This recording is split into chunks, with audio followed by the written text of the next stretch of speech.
Nous sommes toujours dans notre lion de Juda. Et aujourd'hui, nous sommes encore dans le cœur de notre lion. Dans le cœur de notre lion, notre cœur, le sacrement de réconciliation. Nous réconcilier avec la vie, avec ce que nous possédons, avec notre baptême, nous réconcilier avec aimer notre baptême, aimer notre condition de fils de Dieu.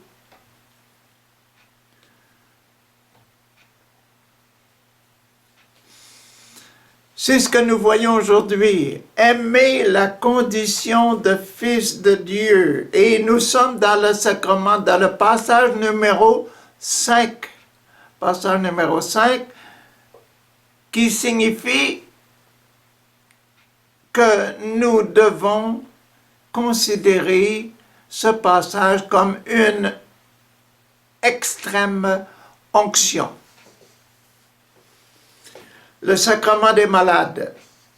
Nous devons étudier ce passage comme étant un sacrement, l'exercice du sacrement des malades.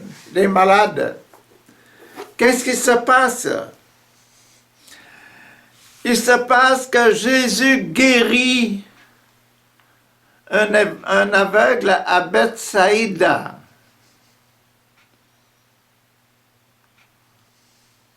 Ils arrivèrent à Bethsaïda, traversèrent le lac en face de Capharnaüm et arrivèrent de l'autre côté, en face, de l'autre côté du lac, à Bethsaïda, la ville des pêcheurs. Là, on amena à Jésus un aveugle. Le premier qui a été apporté à Jésus, c'est un sourd-muet pour la réconciliation. Aujourd'hui, c'est un aveugle. Le sourd-muet, et aujourd'hui, c'est un aveugle.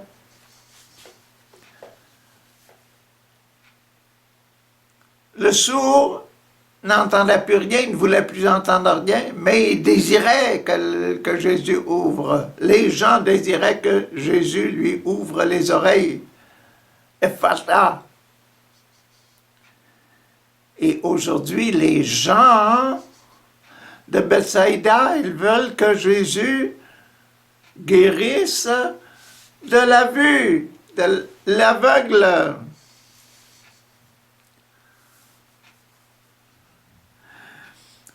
On amena à Jésus un aveugle et on le pria de le toucher. Onction. Première onction. On le pria de le toucher.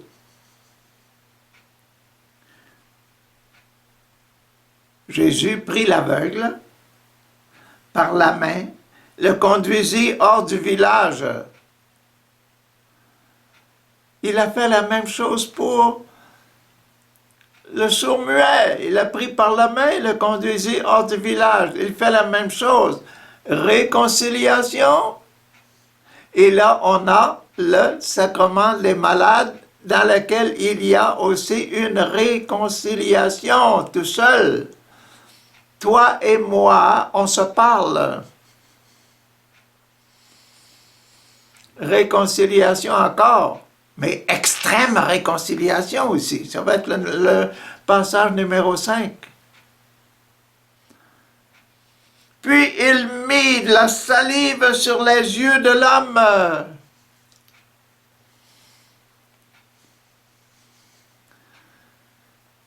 Il mit de la salive sur les yeux de l'homme. Posa les mains. Imposition des mains, extrême onction, les charismatiques. Jésus enseignait aux apôtres comment guérir, comment faire l'exercice dans les mouvements charismatiques.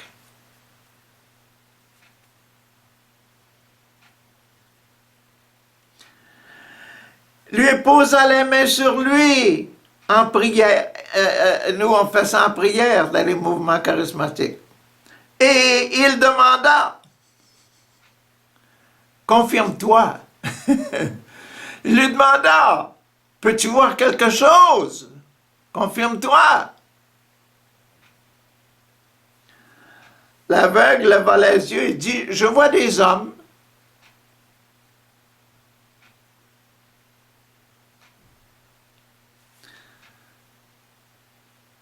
Et il ajouta, je les vois comme des arbres, mais ils marchent. Ah, famille en famille. Des voix comme des arbres, mais ils marchent.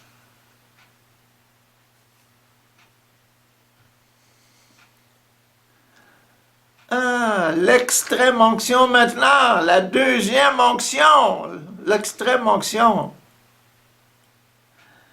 Jésus posa de nouveau les mains sur les yeux. Il lui posait les mains sur les yeux.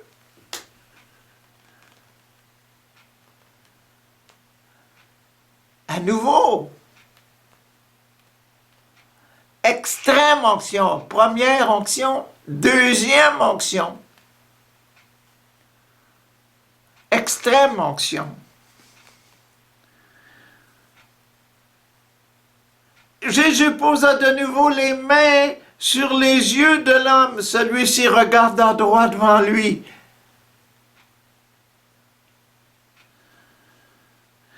Il était guéri, il voyait tout, clairement.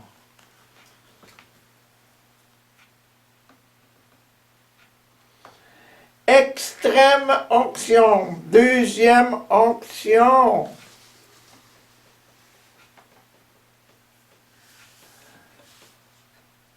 Je suis content de vous dire ça aujourd'hui, l'extrême onction, que c'est le sacrement de l'extrême onction, c'est bien le numéro 5 pour les malades. Et dans le temps de Jésus, être malade, c'était être en état de péché, un exemple, une image d'être en état de péché, guérir. Ça veut dire quoi? Ça veut dire que quand on va pour le sacrement de réconciliation, voir le prêtre là, hein? La chose habituelle, c'est d'y aller une fois. D'y aller une fois. On y va une fois. Mais quand on a des fautes graves, des fois on se dit, ça serait bon que j'y aille une deuxième fois lors d'une retraite, une récollection, etc. Deuxième onction, une extrême onction. Deuxième onction, exactement comme ça se passe ici.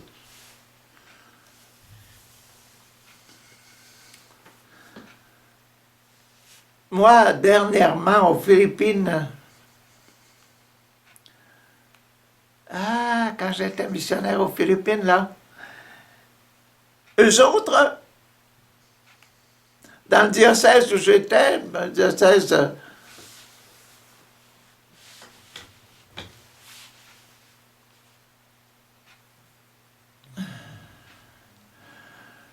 qu'est-ce qui arrive? Quand on fait nos réunions charismatiques, au début, on a les prières d'ouverture, le chapelet, et puis la première onction. On a la première onction. Les malades viennent, on se met devant, on prie. Il y a des gens qui sont en charge de prier, etc. Ils prient sur les personnes. Première onction sur les malades. Après ça, explication de la parole de Dieu, partage sur la parole de Dieu qu'on avait lue. Et après le partage, après qu'on on a échangé sur le passage de la Bible qu'on a vu ensemble, on fait l'extrême onction, la deuxième, il appelle ça la deuxième batch en anglais, là. La deuxième onction. Les mêmes malades se mettent encore sur leur chaise en avant et puis on se met encore en prière, en prière. La prière avec le chant, les gens chantent en arrière, les assistants, les ministres de l'onction, on est en groupe, une vingtaine, une trentaine, et on prie pour les malades qui sont en avant. Il y a des personnes en charge pour mettre les mains au-dessus des malades. Et puis, deuxième onction. Ils appellent ça l'extrême onction. Ils ont pris cette habitude-là justement à cause du passage. À cause du passage. Guérison de l'aveugle. Parce que le mouvement charismatique, on appelle ça imposer les mains. L'imposition des mains. Vous avez vu que sur l'aveugle, Jésus est arrivé, il a mis les mains. Et les gens apportaient le malade à Jésus pour qu'il mette la main, pour qu'il touche, mette la main. Et la première fois qu'il a touché les yeux, vois-tu quelque chose? Ah, je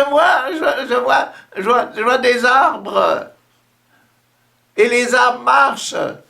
Deuxième onction. Je vois clair. Et cette habitude-là est très intéressante. Et j'ai vu beaucoup de grâces et de miracles arriver pendant et après. Pendant et après les réunions. Il faut croire que le Saint-Esprit, c'est le Saint-Esprit qui travaille, c'est pas les ministres, pas les gens qui imposent les mains qui sont puissants, là, non. C'est l'Esprit du Seigneur. Si l'Esprit n'est pas dans la maison, il est inutile de construire. C'est pour ça que quand on fait nos réunions, on commence toujours par les prières à l'Esprit Saint.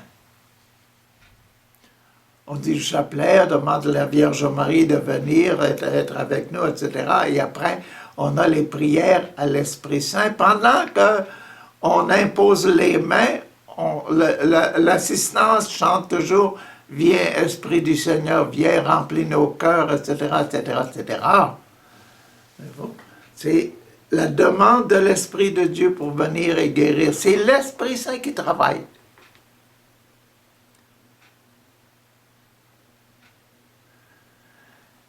C'est l'Esprit Saint dans le temps de Jésus qui donnait la guérison. C'est l'Esprit Saint dans Jésus qui multiplie les pains. Père, je te remercie de bénir ces pains et ces poissons. Oups, la multiplication se fait grâce à l'Esprit du Père, du Fils, qui se mêle et agit dans la personne. Merci Seigneur. Merci Jésus d'envoyer ton esprit en nous. Demandez souvent à l'esprit qu'il vienne en vous, même en vous couchant le soir, de rester en vous et de prier en vous durant la nuit. C'est très intéressant ce qui arrive. Ce qui se passe en vous pendant votre nuit. Très intéressant. Et ici, ce n'est pas fini. L'homme, main sur les yeux de l'homme, celui-ci regarda droit devant lui. Il était guéri. Il voyait tout clairement. à l'extrême onction, à la deuxième onction. Alors Jésus le renvoya chez lui.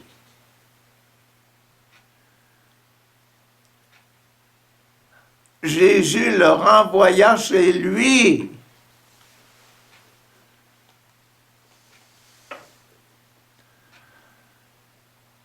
Si vous recevez des grâces par même des miracles, il faut aller chez vous, il faut le dire aux autres. Pourquoi il l'a envoyé chez lui? Va chez toi, puis montre-toi. Tu vois là, hein, tu vas voir tout le monde, et puis tu vas être très heureux de voir tout chacun, et puis de trouver, bon, les belles couleurs, comment ils sont habillés, qu'est-ce qu'ils font. Et tu vois maintenant, voir la lumière. Quand vous allez à la confession, vous revenez à la maison, vous êtes plein de la grâce, plein de la lumière de votre baptême. Vous avez renouvelé votre baptême, vous avez renouvelé la grâce du baptême. Quand vous allez à l'Eucharistie le dimanche, et puis vous croyez que vous avez reçu Jésus dans votre cœur, votre cœur est renouvelé. Vous retournez à la maison, vous devenez beaucoup plus tranquille et beaucoup plus paisible. Et vous passez toute la journée, je me rappelle quand je voyais papa s'asseoir sur la galerie après être allé à la messe, après le dîner, il s'assoyait là et puis, c'est dimanche aujourd'hui. Il se berçait sur la galerie. C'était le dimanche, jour du Seigneur. Il avait changé, il avait rempli son cœur de la présence de Dieu, de la présence de Jésus. Quand on voit, on se montre aux autres pour leur dire, je vois. Pourquoi? À cause de la présence de Jésus, de l'Esprit de Jésus en moi.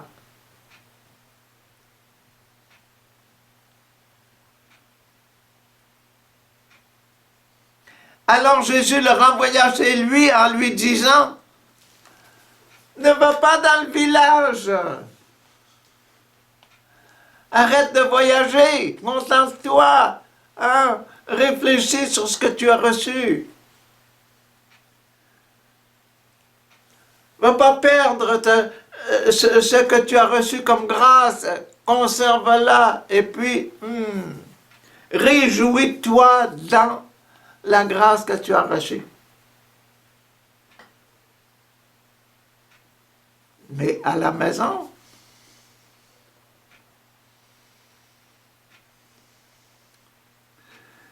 important de personnaliser la présence. Important de dire à Dieu, merci, merci, merci, merci Jésus, merci Papa mon Dieu.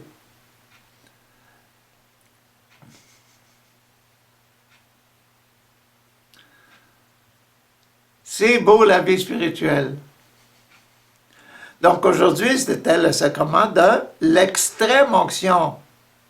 Et on voit que dans notre Église, on pratique encore ça. On pratique ce passage de Saint-Marc-là qui est très court, mais qui donne des bonnes idées.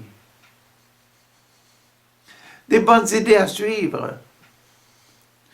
Merci, Papa mon Dieu, pour ce beau passage qui nous permet de dire, le sacrement de réconciliation, alors qu'on fait, on ne fait pas ça seulement une fois par année.